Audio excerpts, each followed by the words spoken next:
सदन में लगातार दूसरी बार ओम बिरला को स्पीकर चुन लिया गया। तमाम विरोध के बावजूद बिरला फिर से स्पीकर बने हैं। आप तस्वीरें देख सकते हैं कि किस तरीके से प्रधानमंत्री नरेंद्र मोदी और नेता प्रतिपक्ष राहुल गांधी ससम्मान सदन के आसन तक ओम बिरला को पहुंचाते हैं। लेकिन जैसे ही ओम बिरला इस आसन पर आसीन हो जाते हैं, विपक्ष ऐसे भिगो भिगो कर मारता है कि बिरला खिसियाते हुए नजर आते हैं। आपको बता दें कि राहुल गांधी और अखिलेश यादव ने अपने पहले ही भाषण में गदर काट दिया। ओम बिरला की तो कथित तौर पर धज्जियां उड़ा दी गई हैं। राहुल गांधी ने कहा कि इस बार विपक्ष मजबूत है, इसलिए विपक्ष को बोलने दीजिएगा। और तो और अखिलेश यादव ने तो यहां तक कह दिया कि आरोप मत करिएगा, कार्रवाई इस बार सत्ता पक्ष पर भी होनी चाहिए। ये नहीं चलेगा कि सबको उठाकर एक बार में सस्पेंड कर दिया। तो राहुल और अखिलेश ने क्या गजब का भाषण दिया है, जिसके बाद सदन में सन्नाटा पसर गया है। आपको एक एक करके सुनाएंगे, लेकिन शुरुआत पहले राहुल गांधी से करते हैं। That you will allow us to represent our voice, allow us to speak, allow us to represent the voice of the people of India. Speaker sir, the question is not how efficiently the House is run. The question is how much of India's voice is being allowed to be heard in this House. So the idea, Speaker sir, the idea that you can run the House efficiently by silencing the voice of the opposition is a non-democratic idea.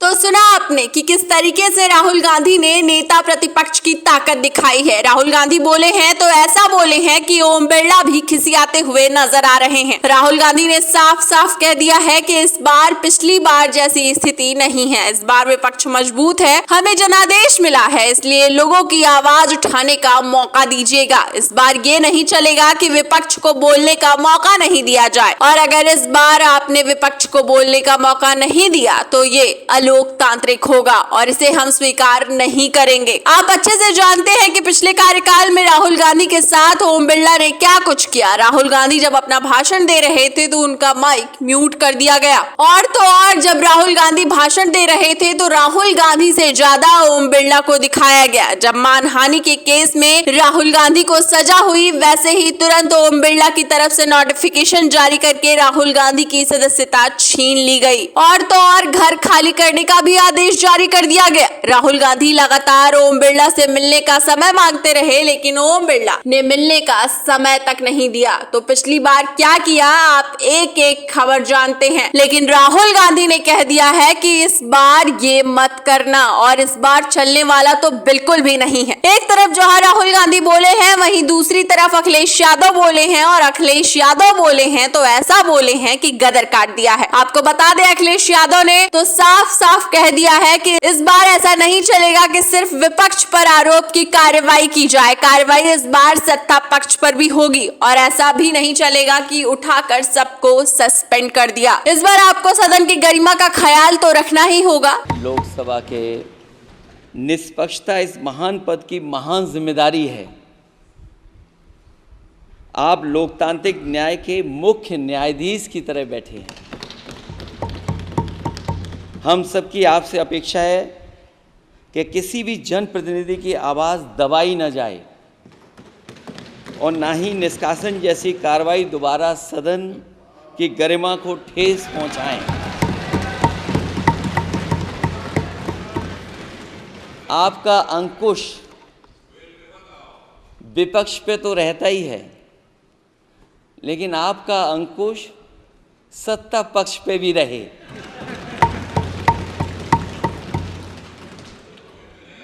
तो सुना आपने किस तरीके से अखिलेश यादव ने नए सदन में खड़े होकर नए तेवर दिखाए हैं। अखिलेश यादव ने साफ साफ कह दिया है कि आपकी कुर्सी इस बार ऊंची हो गई है, इसलिए इस कुर्सी का सम्मान रखिएगा। ऐसा बिल्कुल भी नहीं चलेगा कि सिर्फ विपक्ष पर कार्रवाई की जाए। आप देख सकते हैं कि जब अखिलेश यादव बोलते हैं तो डिंपल यादव उनके पीछे जो बैठी हैं, वो लगातार मुस्कुराती हुई नजर आती हैं, और तो और प्रधानमंत्री नरेंद्र मोदी का चेहरा उतर जाता है। इसी के साथ ओम बिरला किस तरीके से खिसिया रहे हैं, ये तस्वीरें अपने आप में साफ करती हुई नजर आ रही हैं। तो राहुल गांधी और अखिलेश यादव ने कैसे धज्जियां उड़ाकर रख दी हैं, आपने पहले ही भाषण में देख लिया। अब यह आगाज है, तो आने वाले दिनों में क्या होने वाला है आप अंदाजा लगा सकते हैं। फिलहाल स्पीकर पद का तो चुनाव हो गया है, लेकिन डिप्टी स्पीकर पद को लेकर इंडिया गठबंधन अड़ा हुआ है। आप समझ सकते हैं कि सदन की कार्यवाही में डिप्टी स्पीकर पद का जो रोल होता है वो काफी अहम होता है। जिस तरीके से प्रधानमंत्री के पद पर नकेल कसने के लिए या फिर यूं कहें अंकुश लगाने के लिए नेता प्रतिपक्ष होता है, वैसे ही स्पीकर पर अंकुश लगाने के लिए डिप्टी स्पीकर होता है। तो नरेंद्र मोदी पर तो अंकुश लगाने के लिए नेता प्रतिपक्ष राहुल गांधी को बना दिया गया है और राहुल गांधी अपने भाषणों से लगातार ये साफ करते हुए नजर आ रहे हैं कि इस बार सदन की कार्यवाही इतनी आसानी से तो नहीं चलने वाली है। मोदी सरकार का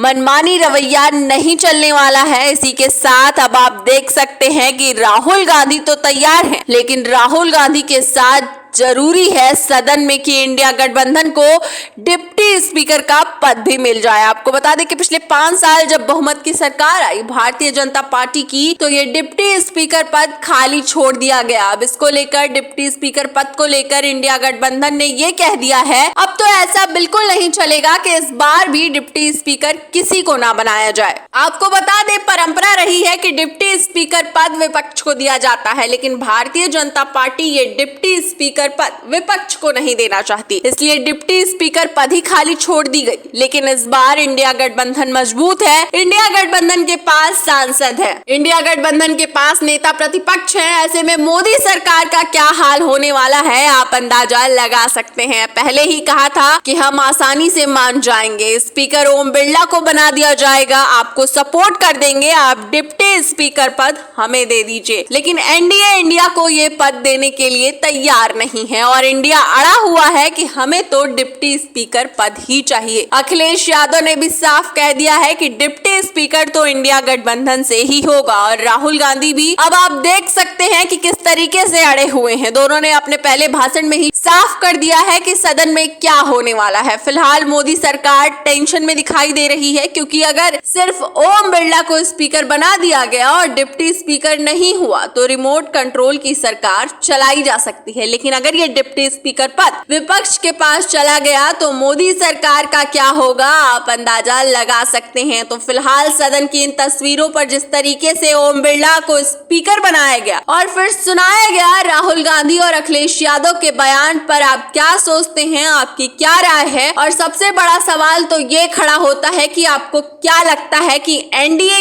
ये डिप्टी स्पीकर पद विपक्ष को देगा या नहीं? इस सवाल के जवाब में आपकी क्या राय है हमें कमेंट बॉक्स में जरूर लिखें। वीडियो को ज्यादा से ज्यादा शेयर करें, सब्सक्राइब बटन दबाएं, हमारे चैनल को लाइक करें, सब्सक्राइब करें, ज्वाइन करें। फिर मिलते हैं अगली खबर के साथ, तब तक के लिए धन्यवाद।